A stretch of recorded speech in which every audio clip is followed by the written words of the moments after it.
हाय। तो आज की प्रॉब्लम स्टेटमेंट है check if a string is subsequence of other. हमें दो स्ट्रिंग्स दे रखी है ए एंड बी।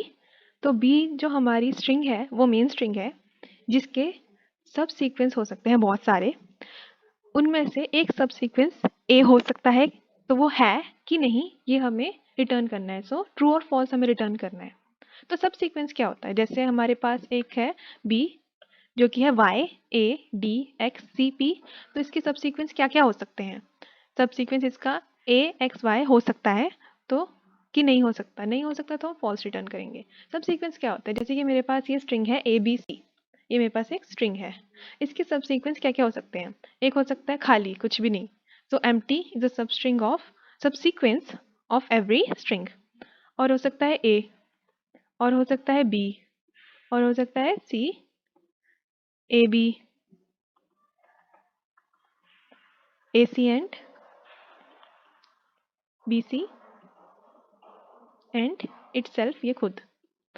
इससे हमें क्या समझ आ रहा है? सब sequence is something like a character in a string in a continuous manner with zero or more elements excluding। like AC है, so ये कंटिन्यूएशन में है, पहले A आ रहा है हमारे मेन स्ट्रिंग में, तो इसमें भी आ रहा है। अब C इसमें आ रहा है, इसमें भी आ रहा है बाद में, A के बाद में, और B नहीं है। तो ये AC भी एक सब सीक्वेंस है, सब सीक्वेंस है AC। सब स्ट्रिंग अलग होता है, सब स्ट्रिंग में होता है कि कंटिन्यूएशन में होना चाहिए और बीच में से कोई गायब नहीं होना चाहिए। पर सब सीक्वेंस होता है कि कंटिन्यूएशन में तो होना चाहिए, जैसे ए और सी कंटिन्यूएशन में तो है, ए पहले है सी बाद में है, लेकिन बीच में से बी गायब है। अब ऐसा भी हो सकता है कि मेरे को गिवन स्ट्रिंग हो A B C D E F G H, तो इसका सब सीक्वेंस ए सी ई जी हो सकता है कि कंटिन्यूएशन में है, ई के बाद ए के बाद सी, सी के बाद ई के बाद एफ, और बीच में से बी गायब है, डी गायब है, एफ गायब है। या फिर जी ना होके एच भी होता तो दो गायब है बीच में से, तो भी ये एक सब सीक्वेंस है। ओके, तो हम ये कैसे बता सकते हैं? मुझे दो स्ट्रिंग दे रखी हो जैसे कि A B C D E F, और एक मुझे दे रखा हो बी डी एफ। एक है ये एस बी और ये है ए। तो मैं कैसे बता सकती हूँ कि ये बी डी एफ जो है ये A B C D E F का सब सीक्वेंस है कि नहीं है। तो इसके बारे में सोचो और फिर सोल्यूशन पे आओ। तो सोल्यूशन हम कैसे कर सकते हैं इसका? जैसे मेरे को इसकी लेंथ कितनी है, 0 1 2 3 4 5, 5 है, इसकी है 0 1 2, इसकी लेंथ है 6 और इसकी लेंथ है 3।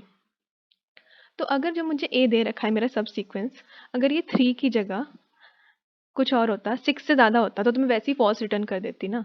ऐसा तो हो नहीं सकता कि मेरे पास डी ई एफ दे रखा है और मेरे से पूछ रखा है क्या डी ई एफ ए का सब सीक्वेंस है, ऐसा तो हो ही नहीं सकता ना।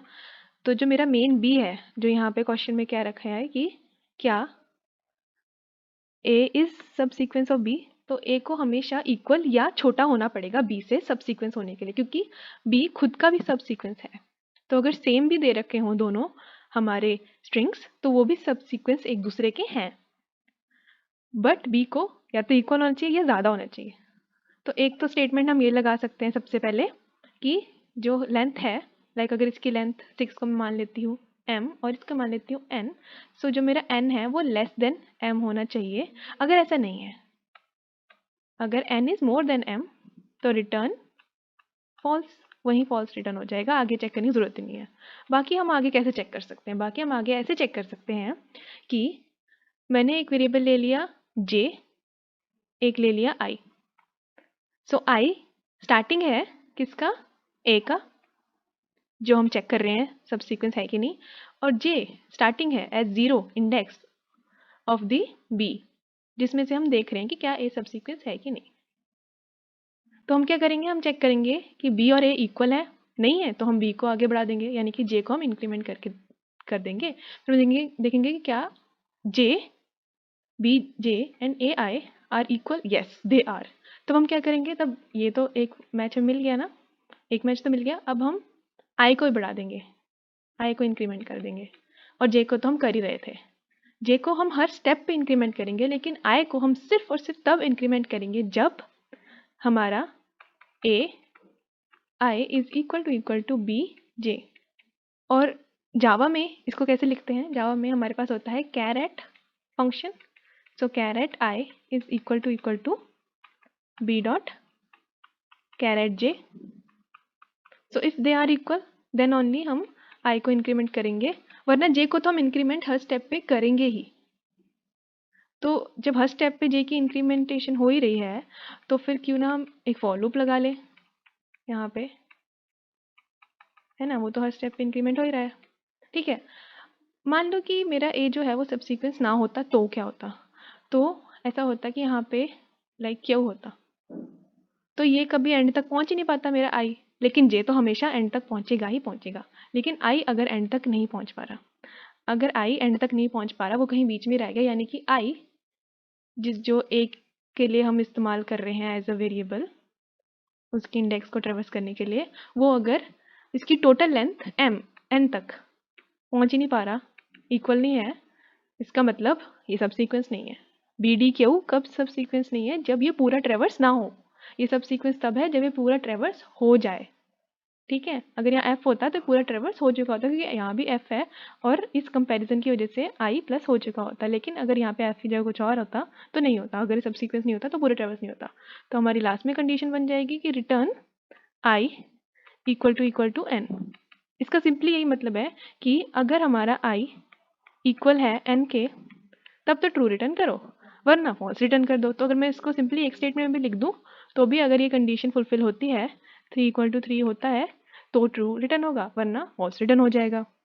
तो कोड इसका बहुत सिंपल है। पहले हम लेंथ निकाल लेंगे, क्योंकि हमें यहाँ पे सिर्फ ए और बी स्ट्रिंग दे रखा है, लेंथ नहीं दे रखा, तो हमें डॉट लेंथ फंक्शन का इस्तेमाल करके ए की लेंथ निकालनी पड़ेगी और फिर बी की लेंथ निकालनी पड़ेगी। फिर हमने जे ले लिया, किसके लिए, ए के लिए। मैंने जहाँ एग्जाम्पल लिया है वहाँ पे मैंने आई लिया है, यहाँ पे मैंने जे लिया है। कोई भी आपको वेरिएबल लेना है, चाहे आई लो, जे लो, ए लो, बी लो, कुछ भी लो, एक्स वाई जेड, तो मैंने जे लिया है।